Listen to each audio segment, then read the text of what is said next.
annoyed by someone? Have you ever had a conflict in a relationship? Ever been sick? These titles presented today in the gospel of Jesus as the way, the truth, and the life are so much more than just poetic titles or images of the Lord. But they're directive. And when we find ourselves in moments of conflict or discouragement, they provide a way for us to move forward as disciples and as Christians. The gospel passage today is taken from the Last Supper discourses in the Gospel of John, chapter 14. And so Jesus is preparing his apostles for what's about to happen, namely his suffering and death. The Gospels, we know, are written after the resurrection and after the ascension. And so it's clear that the early Christian community accepts these revelations about Jesus being the way, the truth, and the life. And not just because they include these words of Jesus in the Gospel of John, but also because of the manner in which they lived their lives as the first Christians and early disciples of the risen Jesus. We've been reading from the book of Acts since the beginning of Easter. It's been our first reading every single Sunday of Easter. And in Acts chapter 9, verses 1 and 2, we hear that the first Christians followed the Lord Jesus. Those first disciples, they refer to themselves as those belonging to the way, because they lived differently. In Acts, we see that the followers of the way, while different in their way of life, were not immune to suffering or complaining or conflict or illness. There were challenges. There were persecutions. What made their lives different, though, was this new understanding of God in the person of the risen Jesus. Contrary to what Philip asks of Christ in the gospel, show us the Father, and that will be enough. It wasn't just about seeing God that would change everything. Moses, for example, saw and had an encounter with God the Father. The apostles are with Jesus. They see God in the flesh. What made the followers of the way different was their understanding that God in the person of Jesus Christ, the way, does not shield himself from the human reality, from the human condition, from suffering, from complaints, from illness, from death, even his own death. His way incorporates and redeems all of it. This is different. This is a different image of God. The Christians then saw the way not as simply a pattern for life, not just a series of teachings, not even simply choosing to be moved or amazed by miracles.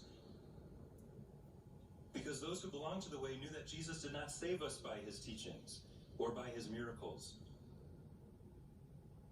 He saved us by his suffering and death. And this is a new way. The life of Jesus and the life of the early Christian community testify to the fact that any conflict, any suffering, any broken hearts or broken dreams, change of plans, people that come into our lives, illness and death, all those things are indicators that Christ is present and that the Father is doing his work. Those things no longer mean that you lost your way. They mean that you are in union with the way. The way being a person, Jesus Christ.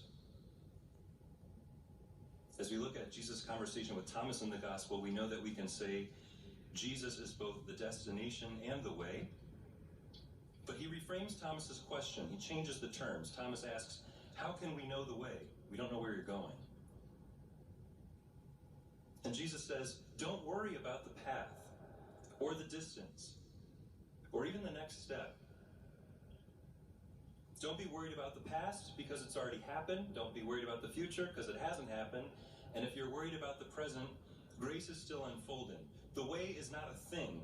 I, the Lord, make the way. All you need is me.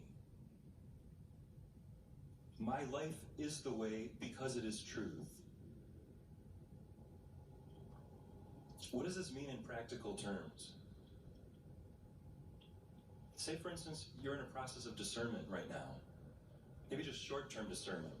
What is the Lord asking of me today? How can I be more loving or more charitable or more forgiving today? It's something we do every day in our prayer, this process of discernment.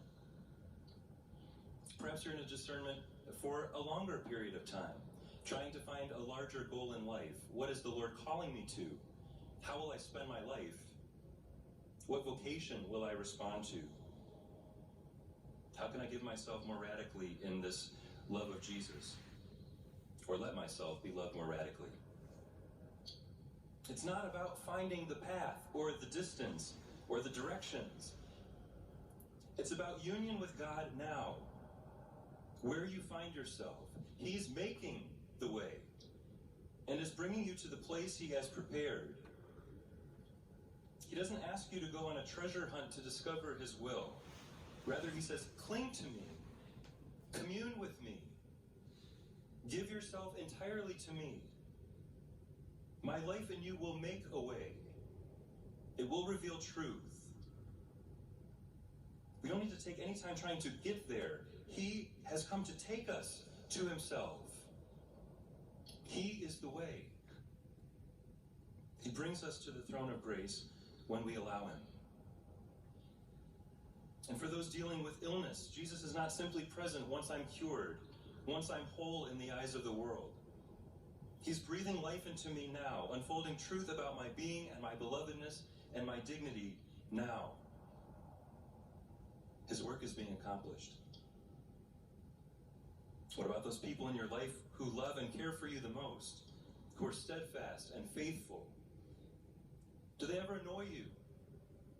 Maybe hurt your feelings? Do they ever make you want to just give up on them or avoid them completely, especially maybe in this time of isolation and connectivity at home? We eliminate people in our lives that annoy us or challenge us to think differently. Friends, because of what Jesus has done, even conflict or tension is a place where we're invited to find growth in charity and self-understanding and self-acceptance and surrender to a new way. Now seeing Christ in the midst of our dealings with others can be salvific and even redemptive. Brothers and sisters, do not let your hearts be troubled. Do not spend time worrying about finding the way. The way is already yours. He is your God. He's your shepherd, your salvation. And the place that Jesus is preparing for us is in His very own heart, your home. The way is unfolding.